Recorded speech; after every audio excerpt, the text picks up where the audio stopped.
அனைவருக்கும் வணக்கம். நான் அசோகர் ஹோம் டிவிஷனில் ரிட்டையர் ஆனேன். 58 வயசு வரைக்கும் என் இன்சூரன்ஸ் 2 இட்லி தான் சாப்பிடுவேன், உடனே படுத்துவேன். அடுத்து கொஞ்சம் போல சாப்பாடு சாப்பிடுவேன், திருப்பி படுத்துருவேன். நைட் அதே மாதிரி ஏதோ 2 தோசையோ. ஏப்ரல் மாதம் லாஸ்ட்டில் ஒரு 10 நாள் தவந்து தான் போனேன். நான் வீட்டிலேருந்து கேட்டு வரைக்கும் தவந்து தான் போனேன். சுத்தமாக கால் நடமாட்டமே இல்லாமல் போச்சு. அதாவது உடம்புல தெம்பு இல்லை, சாப்பாடு எடுக்க மாட்டேங்குது. அந்த சூழ்நிலையில் ஒரு நாள் லாஸ்ட் நாள் 9வது நாள் நான் போய் கேட்டை பிடிச்சிக்கிட்டு எழுந்திரிச்சு கேட்ட பிறகு என்ன பண்ணிட்டேன், சரி இனிமேல் நம்ம டாக்டரை பார்க்காம இருக்கக்கூடாதுன்னு சொல்லிட்டு ஒரு ப்ரைவேட் டாக்டர் போனேன். போயிட்டு அவங்க உடனே பிளட் டெஸ்ட்லாம் எல்லாம் செக் பண்ணாங்க. பிளட் டெஸ்ட் எடுக்க சொன்னாங்க. எடுத்து ஈவினிங் போனால் உங்களுக்கு ஹீமோகுளோபின் 5 தான் இருக்குன்னு சொல்லிட்டாங்க.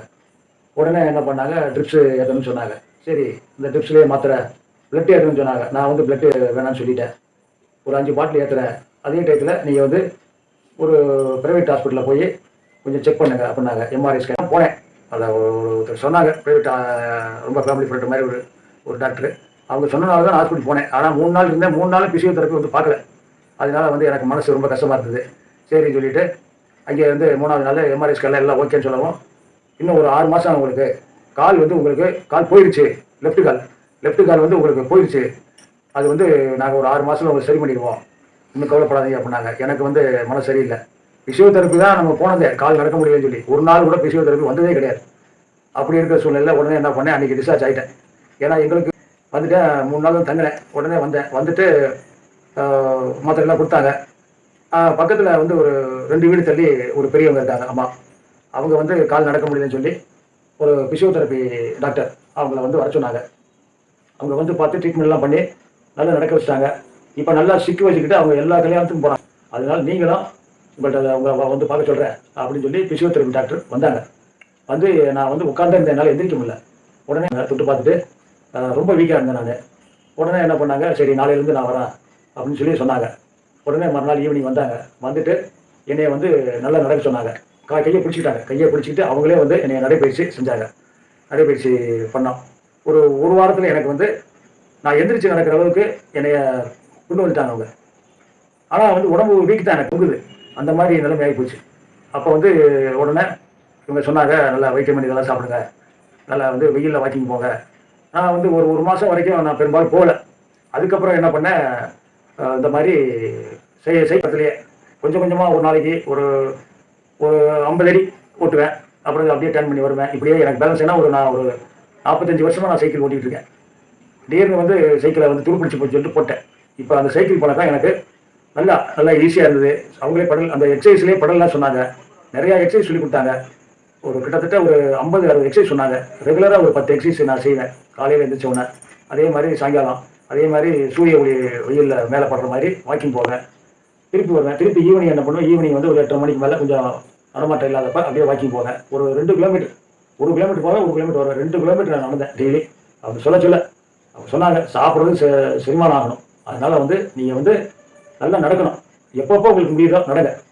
அப்புறம் ஒரு 2 மாதம் ஆகும், கொஞ்சம் ரைஸ் ஆச்சு. 5 பாயிண்ட்லேருந்து 7 பாயிண்ட் ஆச்சு.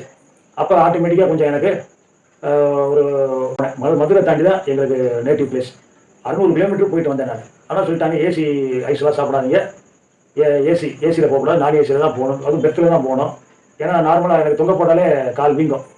அப்புறம் ரெஸ்ட் எடுப்பேன், சரியாயிடும். ஆனால் இந்த பெட்டு கம்மியான எனக்கு வீக்கமே ஒத்தலை.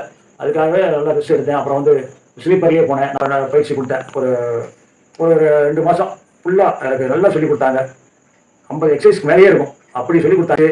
அது என்னென்ன வீக்காக இருக்கோ அதெல்லாம் அதுக்கு தகுந்த மாதிரி நிற்கிற மாதிரி ஒரு வெயிட்லாம் எனக்கு கொடுத்து, அப்புறம் ஒரு நம்ம லெதரில் ஒரு பாய் மாதிரி வருது, அதை வாங்கி எனக்கு அதில் படுத்து எக்ஸசைஸ் பண்ணி யோகா மேட்.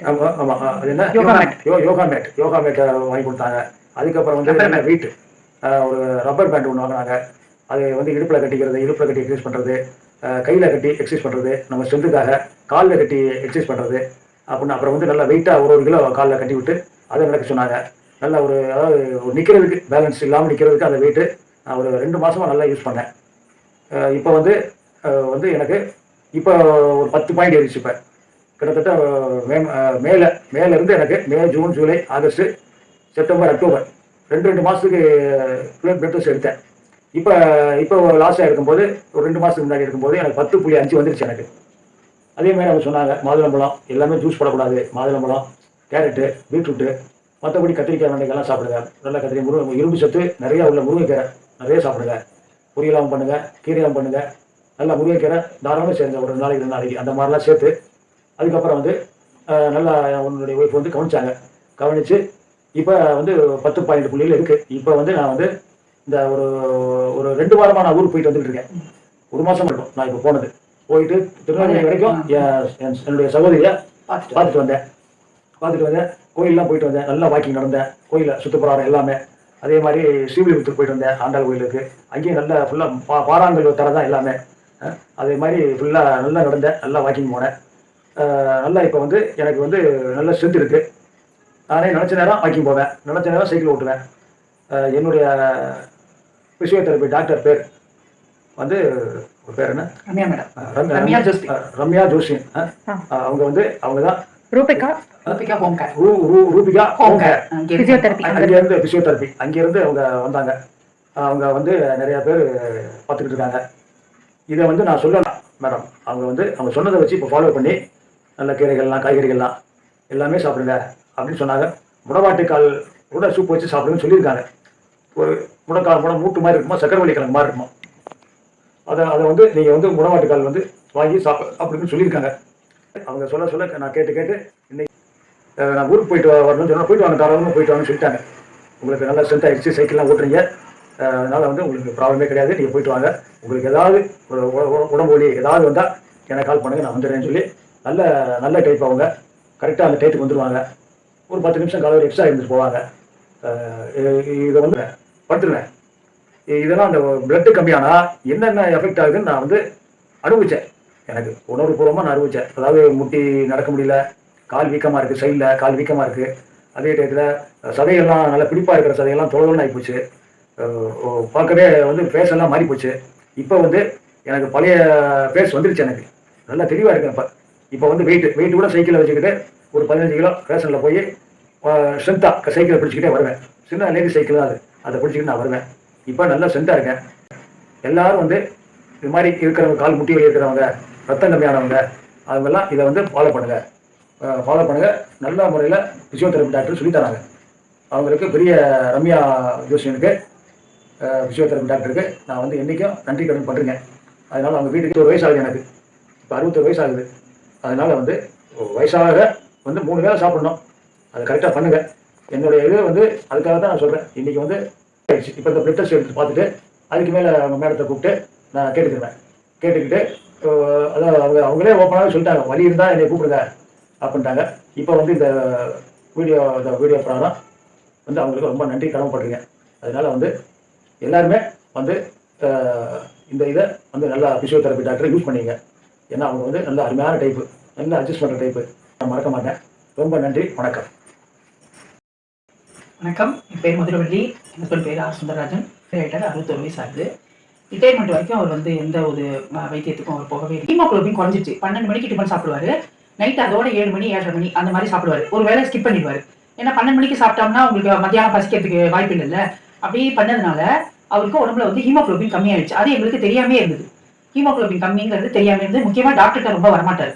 சும்மா முதல்ல ஃபர்ஸ்ட் கால் அஃபெக்ட் ஆயிடுச்சு. இந்த ஹீமோகுளோபின் கம்மியாக நம்மளோட உடம்புல எந்த உறுப்பு கொஞ்சம் டல்லா இருக்கோ அதை முதல்ல அஃபெக்ட் ஆயிடுமா. அதெல்லாம் நமக்கு தெரியவே தெரியாது. நம்ம ரம்யா மேடம் சொல்லி தான் அதெல்லாம் நமக்கு தெரிஞ்சது. கால் இதுவாயிடுச்சு. நான் ஊர்லேருந்து வர்ற என்னைக்கு இடது கால் வந்து ஆடு சதை கிட்ட சுத்தமா சதையே இல்லை. அப்படியே தொலை நாடி இருந்தது. எழுந்து நிக்கவே முடியல அவரால். நானே என் பையன் என் தம்பி வந்திருந்தான். அவன் வந்து தூக்கி விடும்போது கால் வந்து நிக்கவே முடியல. அப்புறம் உடனே மறுநாளே போய் பிரைவேட் ஹாஸ்பிட்டலில் போய் அட்மிட் ஆகிட்டு அவங்க பிளட் எல்லாம் செக் பண்ண உடனே ஹீமோகுளோபின் குறைஞ்சிருச்சுன்னு சொல்லிட்டு ட்ரிப்ஸ் எல்லாம் ஏற்றி கூட இந்த காலுக்கு உண்டான ட்ரீட்மெண்ட் அவங்க ஒன்றுமே கொடுக்கவே இல்லை. வருவாங்க, பிளட் டெஸ்ட் எடுப்பாங்க, நடந்துருவாரு அப்படின்னு சொல்லவும் இவரே என்ன பண்ணிட்டாரு, டிஸ்சார்ஜ் ஆகி வந்துட்டோம். எங்கள் வீட்டுக்கு வந்துட்டோம். இங்கே வந்த உடனே அக்கம் பக்கத்தில் 2 வீடு தள்ளி ஒரு மாமி இருக்காங்க. அவங்கள்ட்ட சொன்னோம், இந்த மாதிரி சாருக்கு முடியல. தனக்கு வந்து பார்க்குற டாக்டர் ரூபிகா ஹோம் கேர் அங்கே இருக்கிற ரம்யா ஜோஸ்பின் பிசியோதெரபி டாக்டர் அவங்கள வந்து சொன்னாங்க, இந்த மாதிரி எனக்கு வந்து பண்ணினாங்க. இன்னைக்கு வந்து நான் ஊருக்கெல்லாம் போயிட்டு வரேன், நல்ல கால் நல்லா எடுத்து நீங்கள் வந்து நான் நம்பர் கொடுத்து பேசுகிறேன்னு அவங்களே பேசி வர வச்சாங்க. மே மாதம் 21ஆம் தேதி வந்தாங்க. 22லேருந்து வரேன்னு 23ஆம் தேதி ஸ்டார்ட் பண்ணாங்க பிசியோதெரபி. சுத்தமாக எழுந்து நிற்கவே முடியாது எங்கள் ஹஸ்பண்டால். தனிப்பட்ட முறையில் எழுந்து நிற்கவே முடியாது. இந்த பக்கம் ஒருத்தர் அந்த பக்கம் ஒருத்தர் பிடிச்சாதான் பாத்ரூம்க்குலாம் கூட்டிட்டு போக முடியும். அந்த அளவுக்கு இடது கால இதுவாகவும் வலது காலம் அஃபெக்ட் ஆக ஆரம்பிச்சிருச்சு. அங்க 3 days பிரைவேட் ஹாஸ்பிட்டல் சேர்த்த போது எம்ஆர்ஐ ஸ்கேன், சிடி ஸ்கேன் எல்லாமே எடுத்தாங்க.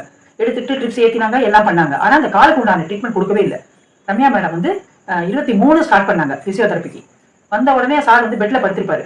சுத்தி வர விழுந்துற போறாருன்னு நான் உடனே சொல்லிட்டு நார்மலா எப்படி நம்ம வீட்டுல வந்து பொண்ணு பிள்ளை எல்லாம் எப்படி பேசுவோமோ அதே மாதிரி ஃபர்ஸ்ட் டேல இருந்து என் பொண்ணு மாதிரி பேச ஆரம்பிச்சிட்டாங்க. சாருக்கு வந்து அது ரொம்ப பிடிச்சி போயிடுது. அவரோட பொண்ணு மாதிரி அவ்வளவு நல்லா பேசுவாங்க ரம்யா மேடம்.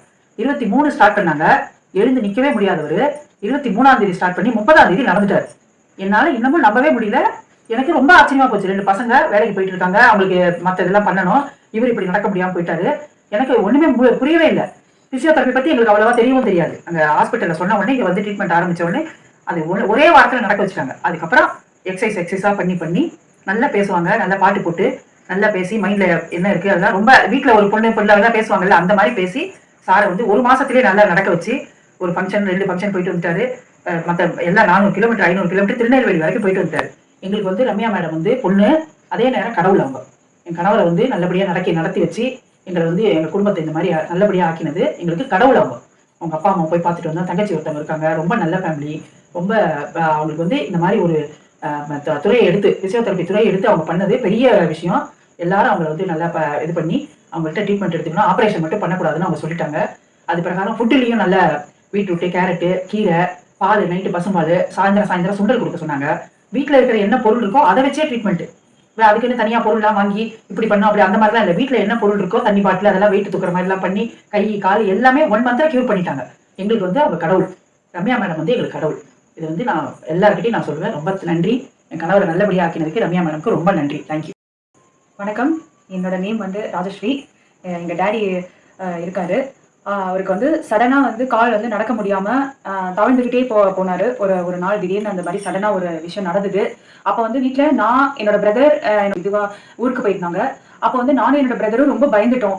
எங்களுக்கு என்ன பண்ணுறதுனே தெரியல. ஏன்னா நாங்கள் வந்து மார்னிங் ஆஃபீஸ் போயிட்டோம் அப்படின்னா நைட்டு நாங்கள் வரத்துக்கு 7 o'clock 8 o'clock ஆகிடும். ஸோ இந்த மீன் பிட்வீனில் அப்பாவுக்கு வந்து கால் பண்ணி பேசுறதோட கமிட்மெண்ட் இருந்தது. அதனால நாங்க வந்து ஆஃபீஸ் போறது அந்த மாதிரி இருந்துட்டோம். ஒரு நாள் வந்து திடீர்னு நான் வீட்டுக்கு வரும்போது அப்பா வந்து தவழ்ந்துகிட்டே வந்து வந்தாரு. அப்போ வந்து நான் ரொம்ப பயந்துட்டேன். உடனே வந்து எனக்கு என்ன பண்றது அப்படின்னு புரியவே இல்லை. இது என்ன நடக்குது அப்படின்னு புரியல. கேர் ஆயிடுச்சு எனக்கு அப்படின்னு சொல்லிட்டு அப்பா வந்து சொன்னாங்க. அப்ப வந்து உடனே என்னோட பிரதருக்கு நான் வந்து கால் பண்றேன். நான் இப்போ உடனே வந்துட்டு இருக்கேன் அப்படின்னு சொல்லி என்னோட பிரதர் சொன்னாரு. என்னோட அம்மாவுக்கு நான் கால் பண்றேன். உடனே ஓகே நான் ரெடி பண்றேன். நான் வந்து அவங்க எல்லாம் சேர்ந்துதான் ஹெல்ப் பண்ணி இங்க வந்து ஒரு பிரைவேட் ஹாஸ்பிட்டல்ல சேர்த்தாங்க. சேர்த்து 2-3 days வந்து அங்க இருந்தாங்க. அங்க இருந்து எல்லா பிளட் டெஸ்ட், எல்லா டெஸ்ட்டும் அவங்க என்னென்ன டெஸ்ட் எடுக்கணுமோ எல்லா டெஸ்ட்டுமே எடுத்தாங்க. ஆனா வந்து இந்த கால் வந்து நடக்க முடியாததுக்கு அவங்க தெளிவான ஒரு ரீசன் எதுவுமே அவங்க வந்து ஃபைண்ட் அவுட் பண்ணவே இல்லை. ஒரு கியூரா தான் இருந்தது. ஆனா இந்த கால் நடக்க முடியாததுக்கு மட்டும் அவங்க வந்து எதுவுமே ஒரு ரீசன் வந்து சொல்லவே இல்லை. அது எங்களுக்கு ஒரு மாதிரியாவே இருந்தது. ஒரு நாள் வந்து சடனா எங்க டேடிக்கே வந்து அதுல விருப்பம் இல்லாம போயிருச்சு. ஹாஸ்பிட்டல்ல இருக்கிறது வீட்டுக்கே வந்துட்டாங்க. எங்களுக்கு ஒண்ணுமே புரியல. அங்கேயும் சரியா ட்ரீட்மெண்ட் இல்ல. இங்க இந்த லொக்காலிட்டிலேயே பெரிய ஹாஸ்பிட்டல், அது ஒரு பிரைவேட் ஹாஸ்பிட்டல். அங்கேயே சரியான ட்ரீட்மெண்ட் இல்லைன்னா வேற எங்க நம்ம போகிறது அப்படின்னு இருக்கும்போது தான் ரூபேகா ஹோம் கார்ட் பிசியோதெரபி அவங்க இருந்து ரம்யா மேடமோட கான்டாக்ட் எங்களுக்கு கிடைச்சது. Doctor Ramya physiotherapist. அவங்களோட பக்கத்து வீட்டுல ஒரு ஆண்டி இருந்தாங்க. அவங்க அந்த ட்ரீட்மெண்ட் பிசியோதெரபி எடுத்து அவங்களுக்கு கால் சரியானது. அவங்க மூலமா அவங்களோட கான்டாக்ட் எங்களுக்கு கிடைச்சது. அவங்க வந்து வந்தாங்க. கிட்டத்தட்ட வந்து ஒரு 1 weekலயும் எங்க அப்பா வந்து நடக்க ஆரம்பிச்சிட்டாங்க. அப்பதான் எங்களுக்கு அந்த கான்பிடென்ட்டே வந்தது. அது வரைக்குமே எங்களுக்கு ஒரு மாதிரி டென்ஷனாகவும் பதட்டமாகவும் தான் இருந்தது. எங்க அப்பா திருப்பி நடப்பாங்களா, என்ன நடக்கும், எங்களுக்கு ரொம்ப ரிலேஷன்ஸ் எல்லாமே ஊர்ல தான் இருக்காங்க. எல்லா ஃபங்க்ஷன்ஸுமே வந்து ஊர்ல தான். ஊருக்கெல்லாம் போயிட்டு வரணும், என்ன நம்ம ரீசன் சொல்றது அப்படின்னு நாங்க எல்லாம் எல்லாமே குழப்பத்துல இருந்தோம், பதட்டத்துல தான் இருந்தோம். ஒரு 1 month-ஆவே அந்த பதட்டம் எல்லாமே இருந்தது. ஆனா அவங்க வந்து May 23rd வந்தாங்க. எங்க அப்பா வந்து May 30 வந்து 1 week தான் அவங்க ட்ரீட்மெண்ட் எடுத்தாங்க. எங்க டாடி வந்து நடக்க ஆரம்பிச்சிட்டாரு. சோ அது எங்களுக்கு ரொம்ப ஹாப்பியா இருந்தது. எனக்கு என்னோட பிரதருக்கு ரொம்ப ஹாப்பியா இருந்தது. எங்களால வேற என்ன செய்ய முடியும் என்னோட பிரதரோட. ஏன்னா நாங்க ஆஃபீஸ் போறது அந்த மாதிரிலேயே நாங்க இருந்துருவோம். அம்மாவும் அப்பாவும் தான் வீட்டுல இருப்பாங்க. சோ எங்களுக்கு அந்த ஒரு டென்ஷன் இருந்தது. பட் ரம்யா மேடம்க்கு வந்து ரொம்ப நாங்க தேங்க் பண்ணிக்கிறோம். அவங்க ரொம்ப நல்ல ட்ரீட்மெண்ட் கொடுத்தாங்க. ஒரு பேஷண்ட்டை ட்ரீட் பண்ற மாதிரி அவங்க பண்ணவே இல்லை. ஜாலியா பேசினாங்க. அவங்களோட அந்த ட்ரீட்மெண்ட் ஃபுல்லாவே வந்து ஒரு ட்ரீட்மெண்ட் மாதிரி இருக்காது. எங்க டாடி வந்து 1 weekலயே நடந்துட்டாரு. அதுக்கப்புறம் சைக்கிள் ஓட்டினாரு. எல்லாமே வந்து அவங்க ஃபுல்லாவே அந்த எக்ஸசைசஸ் எல்லாமே பிசியோதெரபி வந்து பண்ணாங்க. நாங்க ரொம்ப பயந்துகிட்டே இருந்தோம். ஆனா வந்து அவங்கனாலதான் எங்களுக்கு இன்னைக்கு இவ்வளவு கான்பிடன்ஸ். எங்க டாடி வந்து இப்போ நல்ல லாங் டிராவல்லாம் போயிட்டு ஊருக்கெல்லாம் போயிட்டு வந்துட்டாரு. ரொம்ப கான்பிடென்ட்டா இருக்காரு. இப்போ அவருக்கு இப்போ ஒண்ணுமே இல்லை, என்ன ஆகும், என்ன 60 years ஆயிடுச்சு அவருக்கும். சோ இதெல்லாம் கியூர் ஆகுமா என்னன்றதுல ரொம்ப டவுட்ஃபுல்லா இருந்தது. ரம்யா மேடம் தான் ஃபுல்லா வந்து கான்ஃபிடென்ட்டா இருங்கன்னு எங்களுக்கும் கான்ஃபிடென்ட் கொடுத்து எங்க டாடிக்கும் கான்ஃபிடென்ட் கொடுத்து அவங்க அவ்வளவு ட்ரீட்மெண்ட் கொடுத்ததுல எங்க டாடி வந்து ரொம்ப கியூராவே ஆயிட்டாரு. அவங்க டாடிக்கு ட்ரீட்மெண்ட் பண்ணும்போதே எனக்கு வந்து ஆபீஸ்ல உட்காந்துக்கிட்டே இருக்கும் போது அந்த நீ பெயின் வந்து எனக்கு இருந்தது. அந்த முட்டி வெளின்றது உட்காந்துக்கிட்டே இருக்கிறதுனால அது இருந்தது.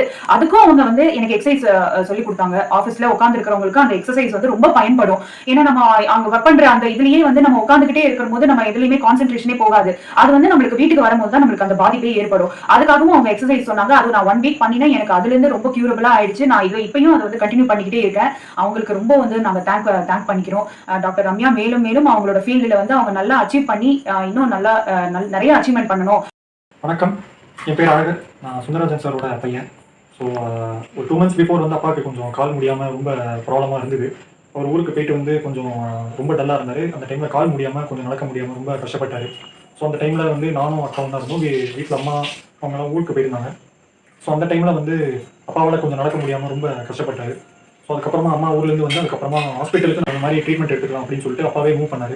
ஸோ அதுக்கப்புறமா நாங்கள் டிஸ்சார்ஜ் ஆகிட்டு அப்பாவை கூப்பிட்டு வந்தப்போ அதுக்கப்புறமா எங்கள் அம்மா அக்கா அதுக்கப்புறம் சில வீட்டில் சுற்றி இருக்கிறவங்க பக்கத்து வீட்டுக்காரங்களாம் வந்து சொன்னாங்க இந்த மாதிரி ஒரு ஃபிசியோதெரப்பி இருக்காங்க, கான்டாக்ட் இருக்குது அப்படின்னு சொல்லிட்டு.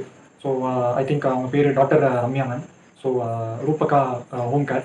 ஸோ மேம் வந்து ட்ரீட்மெண்ட் கொடுத்தாங்க. May 23rd வந்து அப்பாவுக்கு ட்ரீட்மெண்ட் கொடுத்தாங்க, physiotherapy treatment. So May 30th within 1 வீக்லேயே அப்பா வந்து நடக்க ஸ்டார்ட் பண்ணிட்டாரு. அதோடு இல்லாமல் நல்லா வாக்கும் பண்ணி நல்லா சைக்கிளுமே ஓட்டி அவர் கொஞ்சம் நல்லா தெம்பாகவும் ஆகிட்டார்.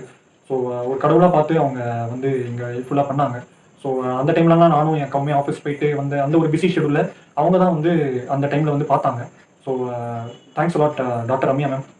உங்களுக்கும் உங்கள் ஃபேமிலிக்கும் எங்களோட மிகப்பெரிய விஷஸ் மேம். நீங்கள் வந்து நல்லா டெவலப் ஆகணும், உங்களோட கரியரில் இன்னும் நல்லா டெவலப் ஆகிட்டு எல்லாருக்குமே எல்லா மக்களுக்குமே நீங்கள் வந்து ஹெல்ப்ஃபுல்லாக இருக்கணும் ma'am. So thank you so much ma'am. Thank you so much for your support ma'am. இப்போ அப்பா வந்து எந்த ஒரு நோய் நொடி இல்லாமல் எதுவுமே வந்து ரொம்ப கஷ்டப்படாமல் இப்போ நல்லா தெம்பாக நடக்கிறான்னா அதுக்கு நீங்கள் தான் காரணம் ma'am. So once again thank you ma'am. Thank you so much for your support ma'am. And our Sundararajan family will cooperate with you. Thank you, ma'am. Thank you so much. Thank you Ramya ma'am. Thank you Ramya ma'am For the support. Thank you, ma'am. Family எல்லாம் நல்லா இருக்கணும். Thank you Ramya. எல்லாரும் நல்லா இருக்கணும். Thank you, ma'am. குடும்ப சார்பா Thank you. நன்றி சொல்றேன். Thank you Ramya. என்றைக்கும் கடவுள் பட்டுள்ளவர். வெண்ணையில ஓகே பண்ணுங்க. உங்க